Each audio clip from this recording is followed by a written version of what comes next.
Et vous êtes toujours, au moins on le suppose, sur Radio Soupente, la station de Rapin, 100 fois, 100 lois et 100 courbettes, l'émission à racaille consacrée aujourd'hui à une graveuse, Agathe May, dont on a vu les œuvres, une partie des œuvres en tout cas, dans une galerie pas très guette. Ouais, la galerie Catherine Poutman qui était... Mme Poutman, il faut apprendre à sourire. Ouais, rue Quincampoix. C'est vrai que, bon, un accueil très très mitigé. Indifférent. Ouais, c'est un petit peu dommage parce qu'effectivement, le travail de cette femme est quand même un très très bon travail. On sent qu'il y a du métier, il y a des belles œuvres. Et on aurait aimé pouvoir peut-être en discuter un peu plus avec la galeriste, parce qu'apparemment, cette galerie, Catherine Poutman, la suit régulièrement. C'est plutôt elle qui la représente, même d'une manière unique. Enfin, en dehors des expositions qu'elle a pu faire ailleurs, c'est sa galeriste. Donc, ça aurait été bien de pouvoir en discuter. Et donc, Agathe May est une graveuse. Donc, elle est née en 1956 en région parisienne. Alors, elle a vécu et travaillé à Montreuil. Là, apparemment, elle vient de déménager dans le 77. C'est dommage parce que si elle était restée sur Montreuil, on aurait pu aller la rencontrer. Et donc, elle est diplômée de l'École nationale supérieure des arts décoratifs de Paris, où elle a suivi une spécialisation en gravure. En 1983, elle obtient le prix de l'Académie de France à Rome et elle devient pensionnaire à la Villa Médicis pendant 2 ans. Quand elle revient à Paris, elle reçoit le prix La Courrière en 86. Et en 2005, elle est artiste en résidence à la Villa Kujoyama à Kyoto. En 2012, elle obtient un prix de gravure, le prix Naed Ojet de l'Académie des Beaux-Arts. Et donc, depuis, elle est représentée par cette galerie Catherine Poutman. Donc, effectivement, c'est une graveuse qui a du métier, qui ne chôme pas. Et quand on voit un petit peu toutes ces expositions personnelles, on voit qu'elles sont... il y en a pratiquement tous les ans. Et donc des grandes expositions, que ce soit, elle a exposé aussi dans une galerie à Londres, elle a exposé à la Bibliothèque nationale, elle a exposé donc à la Villa Médicis, elle a exposé à Gravelines. Gravelines, c'est un lieu qu'on ne connaît pas encore, mais qui est quand même le musée du dessin et de l'estampe originale. C'est vrai qu'à chaque fois on se... En Belgique? Non, Gravelines, c'est à côté de Dunkerque, c'est là où il y a pas loin des centrales nucléaires, là, je crois, ou des aciéries, là. C'est là où avait exposé aussi Agnès Dubar. Donc c'est vraiment un lieu où tous les graveurs contemporains passent par ce lieu-là, quoi. Donc elle a fait chez Catherine Poutman, elle y est depuis, je pense, à peu près 2007. Donc elle a fait une exposition qui s'appelait Les Cracheurs. Bon, nous on n'a pas, il y en a quelques représentations là dans le petit bouquin qu'on a acheté à la galerie. C'est pas ce qui nous plaît le plus. Elle a fait une exposition qui s'appelle Ils y brûlent les ailes, une exposition qui s'appelle La théorie de l'inadaptation. Et donc cette exposition qu'on a vue actuellement qui s'appelle Le miroir aux alouettes, donc qui est exposée dans cette galerie. Alors comment parler d'Agathe May sans l'avoir rencontrée, on peut, au vu de ce qu'on a vu, du petit livre que Robert a acheté dans la galerie, qui est celui de la théorie de l'inadaptation, donc qui est une exposition qui est un catalogue de l'exposition qui date déjà d'il y a quelques années, mais globalement on retrouve un peu sa même façon. Le style est le même, oui. Il n'a pas changé. Sa même façon de travailler, donc ce sont des grands formats, très grands formats, même pour certains, avec beaucoup de détails, beaucoup de choses représentées dessus. Robert dit un fouillis. Il y a des fois justement des petits morceaux qui vont être extraits. Je pense qu'elle retravaille par morceaux, donc on peut retrouver des parties justement. Comme avec le petit cochon. Comme avec ce petit cochon. C'est parti d'un grand format où il y avait une jardinière ça doit être elle d'ailleurs, un autoportrait en pied. Et le petit cochon qui était au pied, et elle a refait elle a refait une gravure qui a été tirée en deux exemplaires, un en couleur, l'autre en noir, qui montre simplement le pied de la jardinière avec le petit cochon. Ouais, et là c'est vraiment super. Il y a un rose et un vert. C'est une gravure qui s'appelle Entre ciel et terre. Donc là le détail effectivement fait 35 sur 35, alors que la gravure originale fait je sais pas, 1m30 ou quelque chose comme ça. Ouais.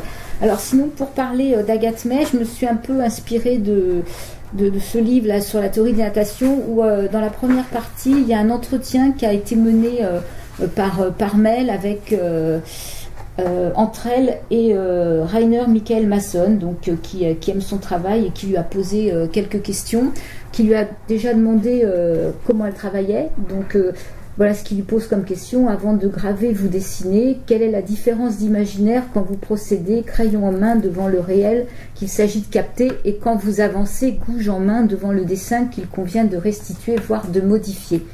Donc voilà ce qu'elle lui répond. Avant le dessin, il y a l'idée qui germe et l'envie qui monte, une émotion qui est là. Le dessin sert alors à tourner autour de l'idée, à la préciser, à la faire évoluer, comme des cercles concentriques qui, en diminuant, tendent à se rapprocher de plus en plus de leur centre. Il sert à préciser ce qu'on veut dire et comment on va le dire, à se restreindre aussi, à combattre la boulimie du début. Grâce au dessin, l'imaginaire se décante vers l'objectif final qui clôt la réflexion, c'est la gravure. Le dessin sur la plaque, c'est la synthèse des allers-retours, des hésitations. Il revêt un aspect définitif qui clôt une période qui peut être assez longue. Graver, c'est la traversée que l'on fait sur le bateau qu'on vient de construire jusqu'à l'arrivée au port, et on sait que la gravure ne permet guère les intempéries, c'est-à-dire les repentirs. Donc voilà ce qu'elle dit de son travail de dessin. Apparemment, elle revient beaucoup sur son travail. Quand elle met sur sa mise en couleur aussi, elle parlait de monotype, que elle fait pas du tirage en ombre. À chaque fois, elle retravaille sur la couleur. Elle parle presque carrément de peindre quand elle parle de son travail. Alors une autre question qui va lui poser aussi, c'est sur ses sources d'inspiration. Donc voilà ce qu'il lui dit: le monde dans lequel vous avez choisi de vous reconnaître est essentiellement habité d'anciennes dates de quelques proches, votre fille Joséphine, votre mari Philippe et de rares autres êtres qui se dressent à votre horizon visuel autant que vous les avez intériorisés. Voilà, pour quelle raison? Elle dit qu'effectivement c'est son entourage et qu'elle se sent proche de ce monde-là, que elle a vécu donc elle a 65 ans, donc elle pensait d'une génération de femmes qui vivaient à égalité avec les hommes. En fait, elle s'est aperçue que non, qu'elle était maman, qu'elle avait sûrement donc ça lui prenait beaucoup de temps, et que donc sa fille a été une grande source aussi d'inspiration pour elle. Elle parle aussi sur cette théorie d'inadaptation. En fait, il lui pose une question sur qu'est-ce qui l'intéresse finalement dans ce qu'elle va voir. Alors, c'est une des œuvres majeures dans cette exposition, ça s'appelle Haute et Basse-Cour. Donc c'est la représentation d'une petite fille qui est devant une volière du jardin des plantes avec des tas d'oiseaux partout, et la jeune fille, donc on imagine que c'est sa fille qui l'a inspirée, donc est de dos en jean et puis avec une veste à capuche, et donc il y a cette volière qui fait 2 fois sa taille avec tous ces oiseaux qui sont dedans. Et elle dit, voilà, c'est le jeu social qui m'intéresse, dans la confrontation, non pas avec l'autre, mais avec les autres, le groupe, ses codes, ses attitudes, comment chacun y a sa place, soit construite, soit imposée. C'est dans cette optique que je suis allée dessiner au jardin des plantes, c'est haute et basse-cour, la cage ou la volière. Je ne voulais pas comparer l'animal à l'homme, mais mieux comprendre la société humaine en regardant l'animal. Les oiseaux me touchent par leur discrétion et l'idée que je me fais de leur liberté. Quoi de plus émouvant quand en pleine nuit, juste avant l'aube, retentissent les premiers chants. Si j'ai choisi les oiseaux, c'est qu'ils sont le symbole de la liberté. Ce sont eux qui me touchent le plus quand dans la nuit commencent à retentir leurs chants. Le premier s'annonce avec témérité et orgueil, s'impose, et le dialogue se crée. Petite présence invisible et si essentielle, immense symphonie vitale où chaque être minuscule tient son rôle dans le rituel matinal. Chacun défend son territoire dans l'enchevêtrement rigoureux de chaque baronnie. Et après, elle ira un petit peu plus loin en parlant justement de la condition de la société, du comportement des hommes, que l'homme en société a lui aussi bien souvent les ailes coupées et a perdu toute intuition, et tout en conservant des racines instinctives, des comportements analogues à ceux des animaux, l'orgueil, l'agressivité, le mensonge, la défense du territoire, nous l'avons en commun. Il faut faire sa place, l'imposer, défendre son précaré, et les vainqueurs ne sont pas les meilleurs combattants, mais souvent les meilleurs acteurs. En société, le simulacre peut suffire et les miroirs créent l'illusion. Toute cette théâtralité fait partie de nos vies et tout manquement aux cérémoniaux, aux rituels est durement sanctionné. Donc elle parle un petit peu de toute cette condition humaine, et dans son travail on peut retrouver justement une partie qui va être entre un peu peut-être le réel et l'imaginaire. Oui, et d'ailleurs son discours est au moins aussi compliqué que son travail. Ah, c'est très intellectuel. Hein. Oui, c'est ça, et moi personnellement en tout cas, je suis désolé, mais comme je l'ai défendu souvent au cours de ces émissions, je suis plus, comment dirais-je, captivé, intéressé par le sensible que par l'intellect, surtout chez les artistes plasticiens, graveurs, peintres, sculpteurs. Seule la musique, j'accepte ce côté plus cérébral chez les musiciens, parce que c'est quand même, pour moi, c'est le sommet de l'art. C'est les arts plastiques à côté, c'est presque jardin d'enfant, quoi, à côté de la musique. Voilà. Mais autrement, dans la perception, si vous voulez, des œuvres, etc., je préfère. Moi, j'ai vécu sur cette conception artistique, de création plutôt. C'est d'enlever, comme en sculpture du bois. On enlève du bois jusqu'à temps qu'on trouve la forme qu'il y a dans la bûche qu'on sculpte ou dans le bout de bois qu'on sculpte. Dans la peinture, c'est pareil, on enlève. Dans le dessin, c'est pareil. Et dans la gravure, bien sûr, parce qu'elle est issue du dessin, les graveurs à l'imprima, c'est assez rare. Voilà, il y a tout un travail préparatoire. Et enfin, mon ressenti en tout cas, au regard que je portais sur ces œuvres dans cette galerie un peu froide là, voilà, les œuvres et la galerie ils vont bien ensemble, c'est un mariage heureux, ils sont aussi froids l'une que l'autre.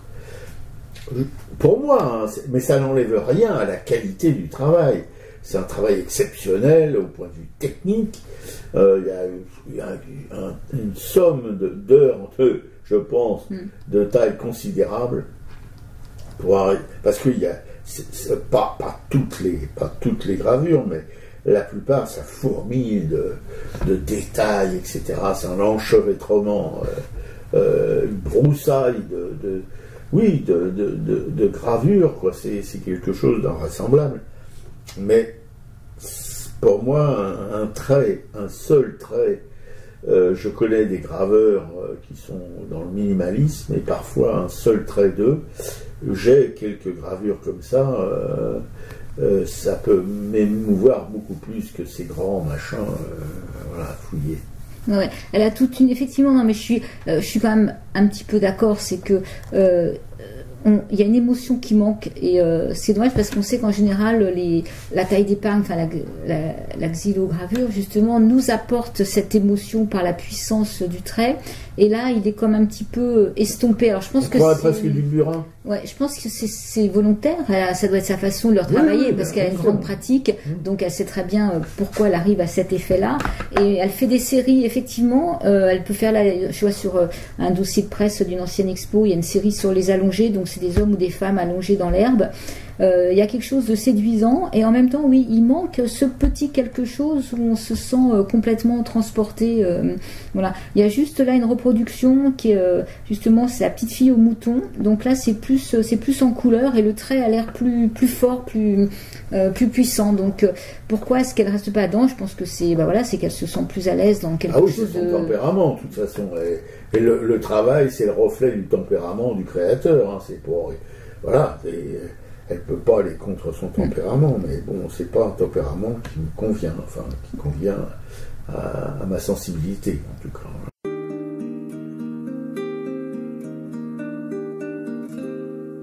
À deux pas de l'île aux oiseaux, des cols verts, des cygnes et des pans, je regarde les ronds dans l'eau, les moineaux, les jeux des enfants.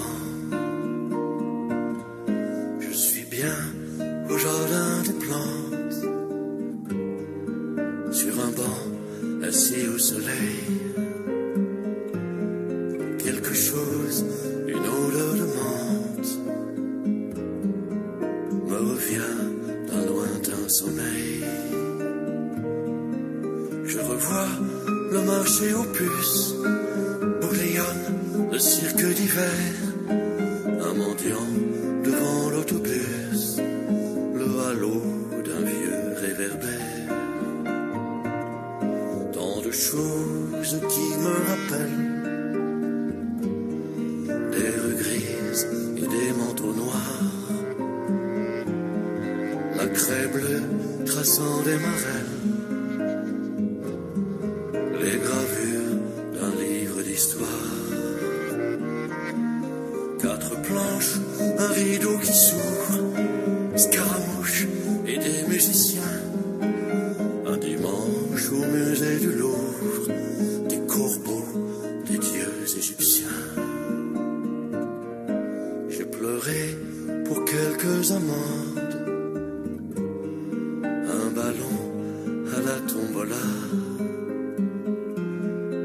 Et voilà que je me demande où je suis, ce que je fais là. Si je suis au jardin des plantes, sur un banc assis au soleil, et quelle est cette odeur de menthe revenue d'un lointain sommeil.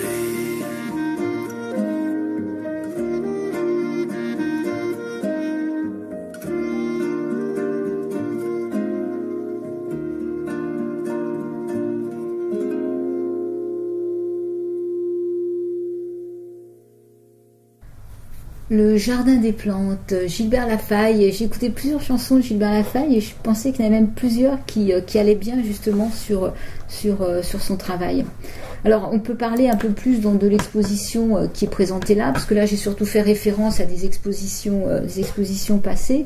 Donc parler de quelques œuvres qui nous ont quand même plu, enfin moi que j'ai quand même que j'ai quand même aimé, plus par ce que ça signifie en fait que par l'œuvre en elle-même, comme par exemple celle qu'elle appelle La Caverne, où c'est cet homme qui est devant son ordinateur avec des fils électriques partout, qui est complètement perdu, où là on sent qu'elle critique justement la société vers laquelle on évolue. On évolue dans laquelle on évolue, pas vers laquelle, hein, parce qu'on y est dedans. Tout à fait. Où on est quand même complètement prisonnier de ce monde, de ce monde virtuel, de ces fils effectivement, de ces informations, une estampe qui à la fin s'appelle À fleur de peau, où là c'est pareil, donc c'est un grand format, c'est 1m47 sur 97. C'est une femme qui, alors c'est en noir et blanc, c'est une femme qui prend sa tête dans ses mains et qui est complètement enveloppée de papier journal, donc d'informations de tout bord, de transistors, donc voilà. Et en plus en ce moment on peut dire qu'on est vraiment dans cette période-là, même si elle a travaillé un petit peu avant, où on est submergé par cette presse et c'est tout ce qui nous tombe dessus en permanence.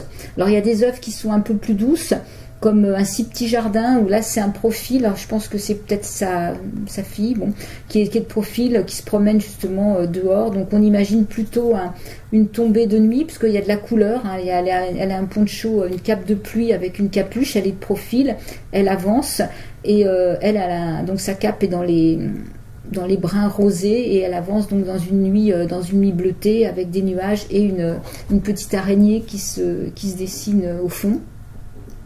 Et celle que t'aimais bien, là, Robert, justement, c'est Entre ciel et terre, avec ce petit cochon. Ah ouais. Il est vraiment craquant, parce que dans toute cette rigidité, en quelque sorte, de mon point de vue, encore une fois, qu'elle me pardonne, cette charmante personne, dans toute cette rigidité, dans tout ce noir, dans tout ce foisonnement de traits, il y a ce petit cochon qui est tout rond, qui est tout... Voilà, il est tout petit en plus par rapport au personnage. Il est trop petit même, il est disproportionné en petitesse par rapport à la réalité, mais il y a quelque chose de la tirelire un peu, vous savez, ces tirelires avec un cochon, une pièce dans une fente, etc. C'est quelque chose de l'enfance en quelque sorte, c'est une rondeur, puis la couleur, le rose. ma camarade préférait le vert. Ouais, celui qui était vert, j'aimais bien, moi. Moi, j'adore. Il est mis en valeur, justement, parce que c'est presque de l'humanité, voilà, qui arrive là, une sensibilité, et j'ai trouvé que cette tendresse qu'il y a dans cette représentation est en même temps assez curieuse par rapport à la majorité des œuvres qu'on a vues là, qui ne sont pas du tout dans la tendresse de mon point de vue. Non, elles sont pas. C'est quand même, en fait, c'est quand même des œuvres, si on regarde de près, qui critiquent quand même toute notre société. Et elle a placé un petit animal, en fait, à chaque fois il y a un animal, d'ailleurs ça s'appelle le miroir aux alouettes, et donc si on regarde bien, à chaque fois il y a soit une aile d'insecte, soit il y a un petit chien, enfin il y a l'araignée, il y a vraiment un petit animal à chaque fois qui est là, qui observe ce monde d'humains, peut-être en se posant plein de questions sur mais qui sont donc ces humains, quoi. Voilà, donc on ne peut pas en dire beaucoup plus, j'ai l'impression, hein, c'est une fois qu'on a vu un petit peu les thèmes abordés sur ces inégalités, sur cette société qui nous enferme, qui nous rend fous, en fait, hein, cette galerie, elle nous ouvrait pas vraiment des fenêtres, hein, non plus, hein, tu vois, on était un peu enfermés là-dedans, surtout que à quelques pas il y avait le local où la galerie de Dominique Paula d'Ardouin était ouverte justement à des œuvres ultra sensibles, par contre, là, voilà. Donc, peut-être que ça a joué aussi dans mon ressenti sur ces œuvres, sur cette galerie, parce que, voilà, le souvenir est tellement présent en nous de la galerie de Dominique que, bon, on peut difficilement s'en détacher. Moi, j'ai retrouvé chez l'autre galériste de la galerie Kaléidoscope, là, comment elle s'appelle cette jeune femme ? Marie Degnaud. Chez Marie Degnaud, j'ai retrouvé la chaleur de Dominique Paula d'Ardouin, voilà. Et donc, et son artiste, qui est une graveuse de la qualité technique, je pense, de celle de cette galerie, comment s'appelle cette galerie Froidas, là, la galerie qu'on a vue samedi. Ah, Catherine Putman. Oui, de Catherine Putman.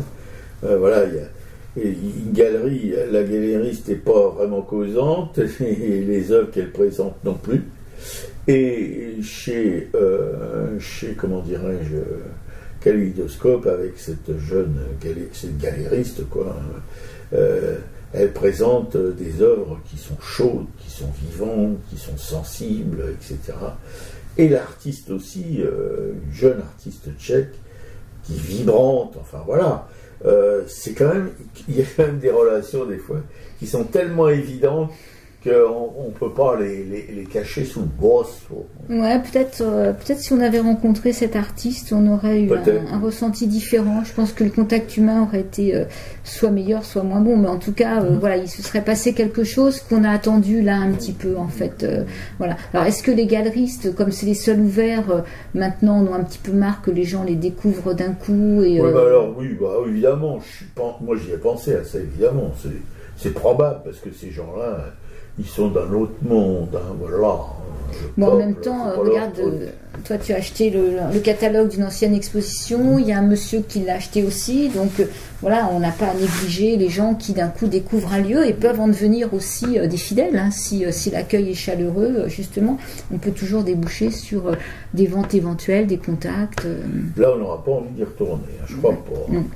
Surtout qu'on a vu dans cette galerie Kaléidoscope, une galerie vagabonde aussi, enfin la galériste en tout cas, voilà, et puis l'autre qui squattait la galerie Claire Garcia, voilà, la femme à barbe, bon, ces deux-là, c'est, voilà, autant la galerie vagabonde qui squattait Kaléidoscope est assez discrète, et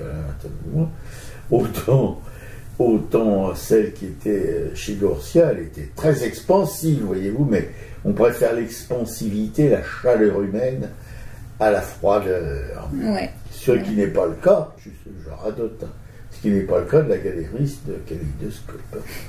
Elle n'est pas froide, mais elle est réservée, voilà.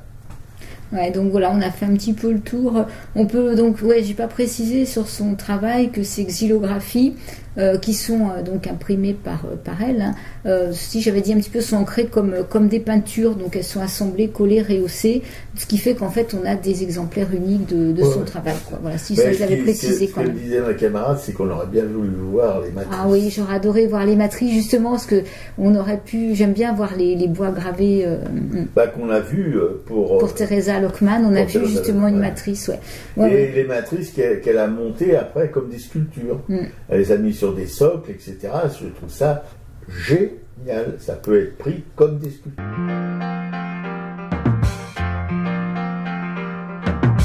Nous sommes faits pour vivre nus, mais chez nous l'été est trop court. Nous sommes faits pour l'amour, na na na na na na.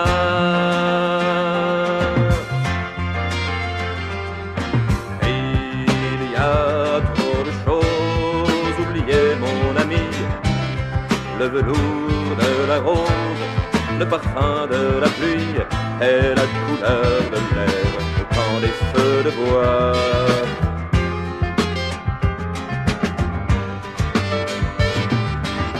Les larmes des enfants ne nous font plus pleurer.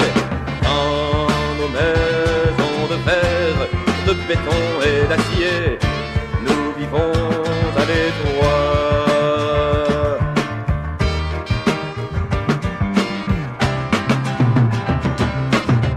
Nous sommes faits pour vivre nus, mais chez nous l'été est trop court. Nous sommes faits pour l'amour, la la la la la la la.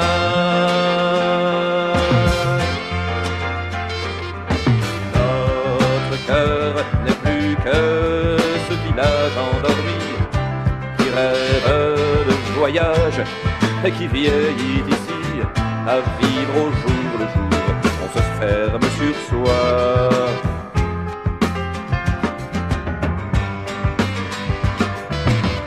Quel est donc ce confort qui nous tient prisonniers dans nos cités de bruit, de mort et de fumée, dans nos pays de froid?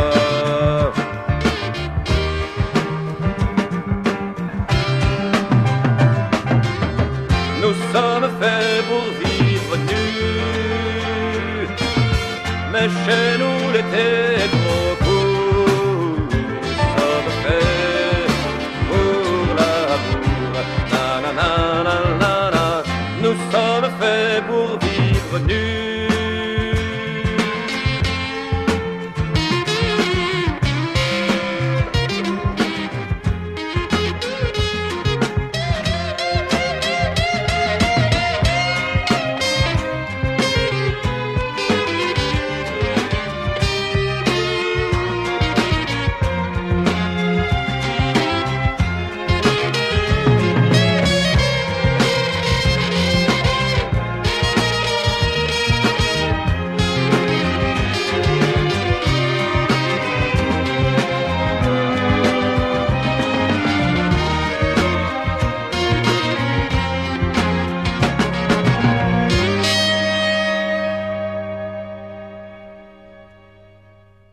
Vivre nu, Michel Buller. Donc pour les expos, si vous voulez aller voir ce travail, allez-y quand même. Hein, la galerie Catherine Poutman, rue Quincampoix, donc je ne sais plus quel numéro. C'est au 40 et quelques, non? Oui, au 40, oui, peut-être 40 rue Quincampoix. Ouais. Et donc jusqu'au 27 ou 28 février, on peut encore aller voir donc ce Barbara d'Antuono à la galerie de l'Œil de la Femme à Barbe, 323 rue Saint-Martin, et Teresa Lockman à la galerie Le Kaléidoscope, 8 rue Chapon. Voilà. Dites que vous venez de notre part, ça fait bien. Ça nous fait briller. Voilà. Le culturel. Donc le culturel. Robert, est-ce que tu as lu quelque chose? Oui, Le pouvoir de la musique, une enfance entre pierre et violon en Palestine de Sandy Telan, l'auteur de La Maison au citronnier, un chef-d'œuvre. Et je dois dire que là, on en prend encore plein la tronche. Hein. Là, c'est la Palestine d'un enfant qui, on les appelle les shebabs, qui balance des pierres sur les militaires israéliens. Et lui, il est devenu en quelque sorte célèbre, mais à Gaza, hein, parce qu'il y a un photographe qui a fait une prise de vue de lui en train de lancer une pierre, et ça a fait le tour du monde, quoi, voilà. Ah, c'est la première intifada. Ouais, la première intifada qui a duré 7 ans, je crois, et qui a fait un nombre de morts invraisemblable. Enfin, on connaît la propension de l'armée israélienne, la plus démocratique du monde, la plus morale, oui, à descendre du Palestinien à la chaîne. Voilà. Et ce petit garçon qui a affronté, je veux dire, la violence, mais pas la violence à 2 balles, hein, la violence, parce que les lanceurs de pierres, ces jeunes, ces garçons, ils peuvent être tout petits, hein, s'ils sont pris, on détruit la maison de leurs parents, voilà. C'est un truc comme ça, ou alors on mure la maison, voilà. C'est encore pire, je crois, parce qu'ils ont leur maison, ils ne peuvent pas rentrer dedans, voilà. Et puis, eh bien, il a fait une rencontre avec des musiciens américains qui étaient de passage là pour justement un peu faire bouger les choses. Et puis, il a été invité à un festival aux États-Unis, un festival de musique, et voilà, et c'est parti pour lui avec la musique. Il a découvert la musique occidentale, voilà, et si vous voulez, sa vie, ça va être maintenant d'essayer de transmettre cette merveille de découverte de la musique. Et je veux dire que, pour ma part, en lisant ça, je veux dire que j'ai ressenti que lui-même pouvait ressentir en écoutant la musique. Il y a quelque chose qui passe dans l'écriture de Tolan là-dessus. C'est quand même incroyable, parce que j'adore la musique dite classique, hein. Bon, moi je l'appelle pas la musique classique, je l'appelle la musique seulement. Mais là, j'ai ressenti la musique comme je l'avais jamais ressenti, voilà. Mais avec justement des lignes sur un livre, pas en écoutant de la musique. Hein. Et puis après, voilà. Donc ça, c'est le bouquin, c'est quelque chose de magnifique, de merveilleux, de dur aussi, parce que il faut passer par des étapes. Son papa va se faire tuer, son papa qui est handicapé parce qu'il a eu un accident très grave, etc. Parce qu'il faut aussi dire qu'il y a des règlements de compte entre Palestiniens, parce que si les Israéliens ont infesté la Palestine occupée d'espions, qui sont souvent des Palestiniens qui sont payés ou qu'on laisse en liberté, etc. Il y a un chantage classique là-dessus. Et donc, tout le monde se méfie de tout le monde, voilà. Et le papa de ce jeune Palestinien, un jour, il y a 5 jeunes gens dynamiques qui se sont pointés à la porte de leur maison, qui ont demandé à voir le papa. Le papa est sorti avec eux et on l'a retrouvé mort avec la tête tranchée quelques heures plus tard. Voilà. C'est dans ça aussi qu'on vit. Vous voyez, et ce petit garçon, il a vu son papa, enfin il a vu les restes de son papa. Voilà, parce que ils sont partis à sa recherche, comme ils ne rentraient pas, et ils l'ont retrouvé. Ouais. Voilà. En fait, effectivement, c'est un livre que j'ai découvert par l'association Al-Kamanjati. Donc, Al-Kamanjati, ça veut dire le violon, parce qu'il est violoniste, oui. ce jeune Palestinien.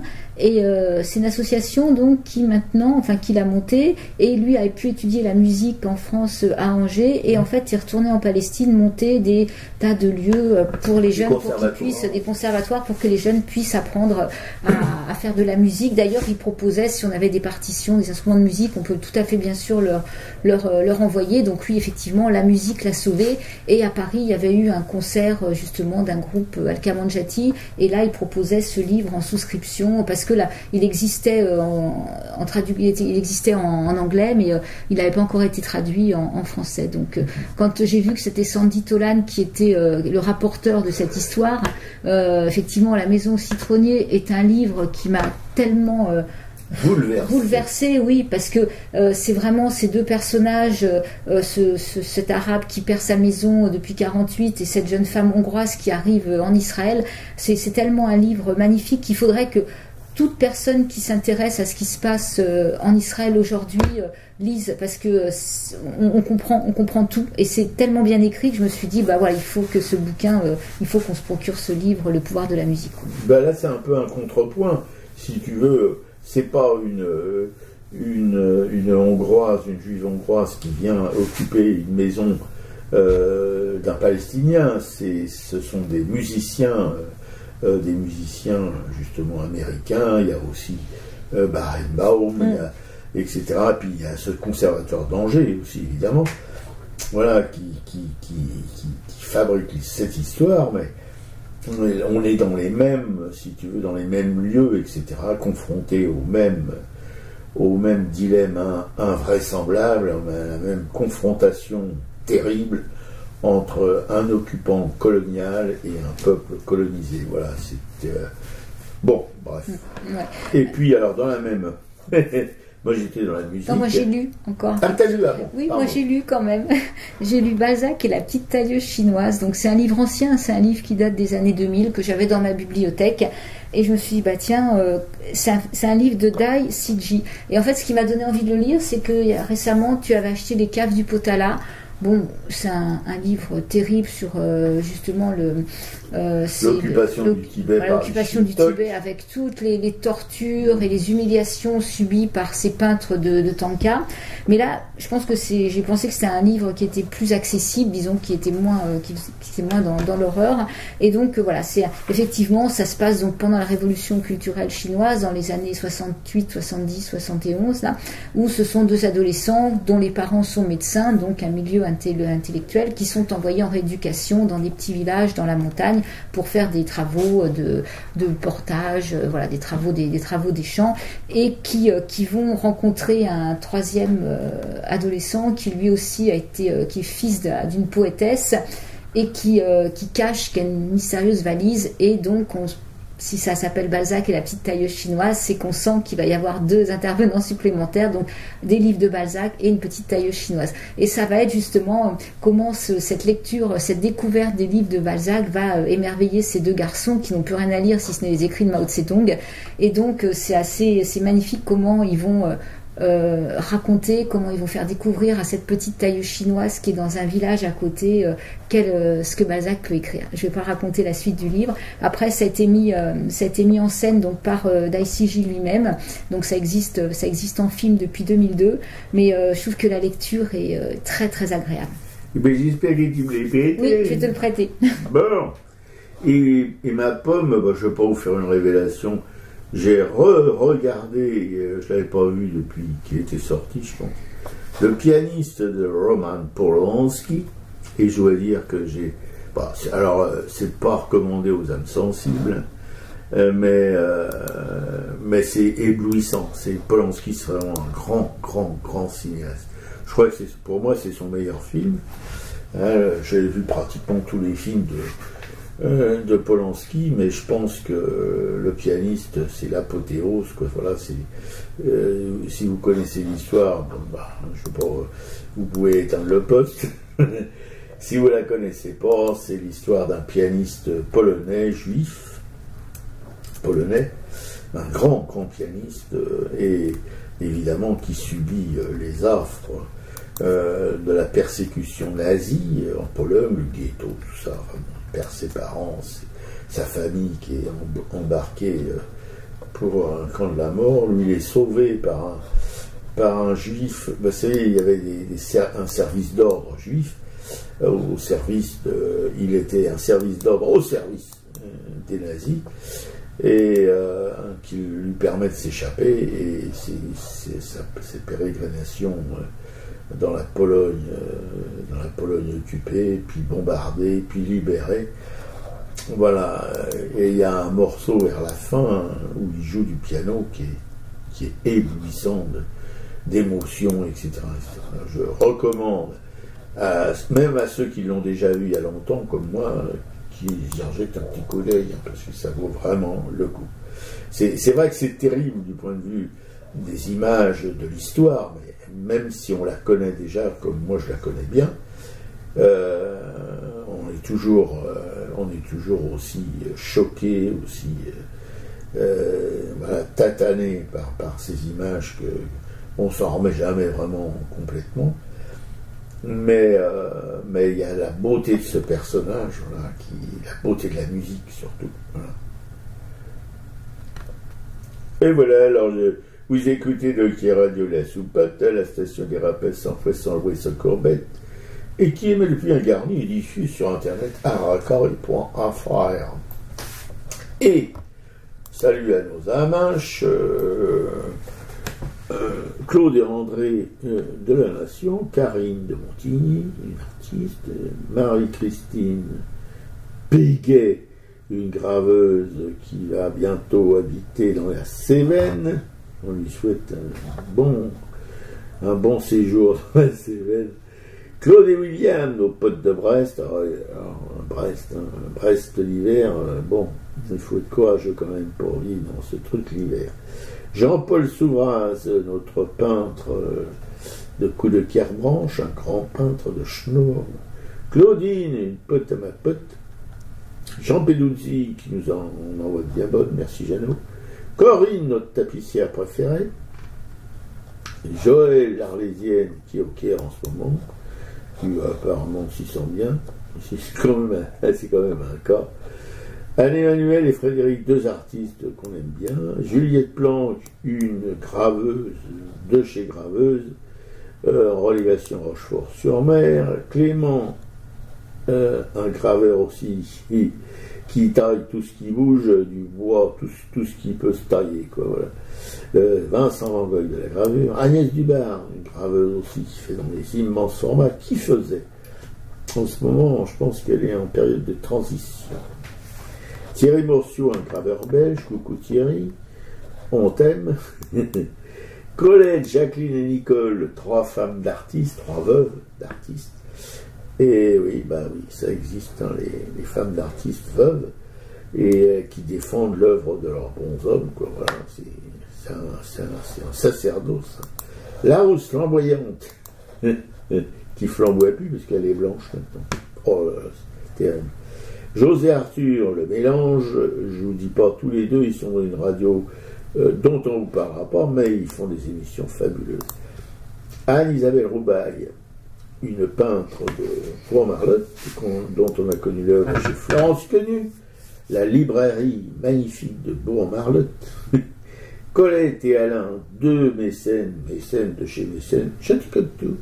Christophe Dilulu, commissaire-priseur. Dominique Paul Alardouin, on vous en a parlé récemment, un peu plus tôt, là, qui était une galériste merveilleuse, qui, hélas, n'est plus là. On la regrette beaucoup, et puis on n'est pas les seuls. Il y a toute une petite bande d'artistes, jeunes artistes, qui doivent pleurer tous les jours la misère à cause de son départ. Et Marie Dognaud, une galériste, on vous en a parlé il n'y a pas longtemps non plus, hein, un peu plus tôt dans l'émission, qui est une galériste un peu comme Dominique Paula Dardouin, peut-être plus... bon bref. Et qu'on aime beaucoup aussi, qui présente des artistes qui valent le coup du déplacement. L'émission est à l'écoute sur notre blog aracaille.fr et on se termine avec Faut vivre de Bélisbel. Salut à tous. Salut les copines, salut les copains.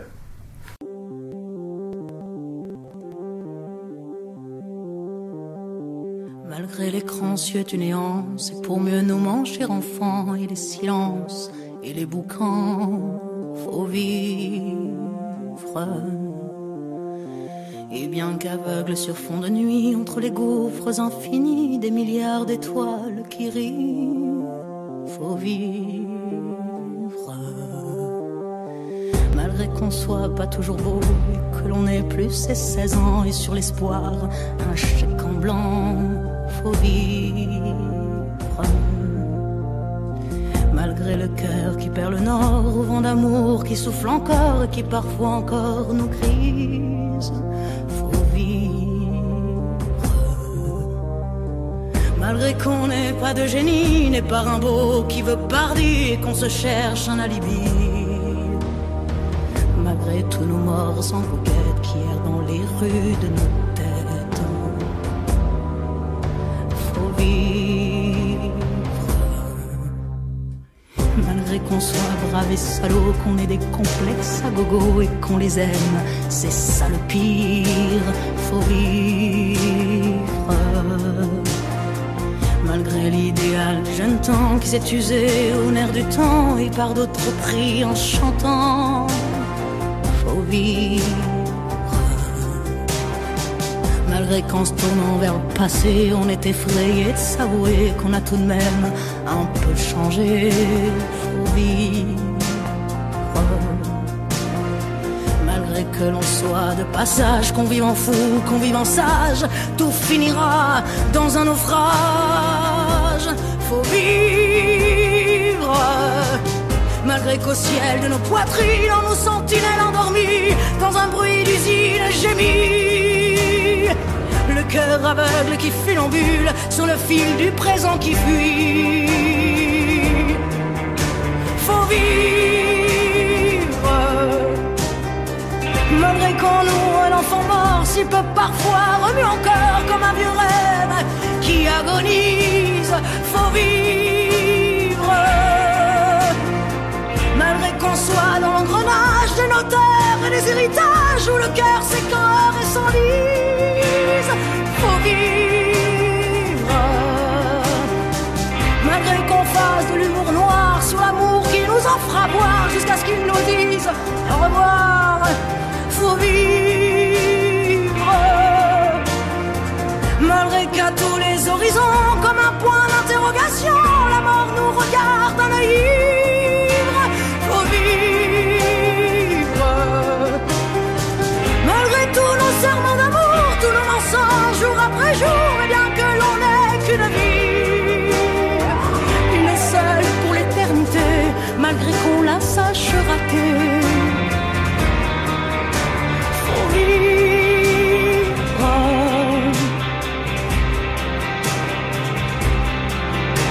faut vivre,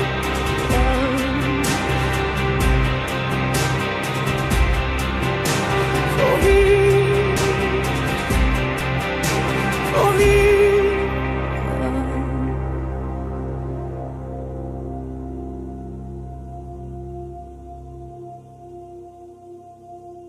Faut vivre.